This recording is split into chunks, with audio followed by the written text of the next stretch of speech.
Hello everyone, welcome to 365 Things You Should Know. Tonight, just a brief input about the Consumer Price Index.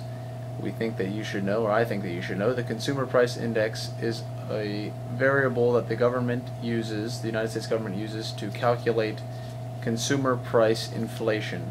And it's done in urban areas, but the so-called fixed basket of goods that was originally designed for the Consumer Price Index at its inception has been altered. So the powers that be at the Bureau of Labor Statistics can alter to have equivalent goods rather than a fixed basket of goods. So what I mean by that is, at the beginning, let's say that there were a pair of blue jeans of a certain quality, 1 gallon of unleaded gasoline at 92 octane, and a bushel of apples, or a dozen apples. Now the powers that be can change that to equivalents. So if the pants they use now are cotton jean-like material, but that are not jeans in the traditional sense, or they're not Levi brand, but perhaps some knockoff. If they use apple sauce instead of apples because they provide the same sustenance, or if pears are vastly cheaper than a dozen apples, they can use pears because they are fruits and provide the same goods.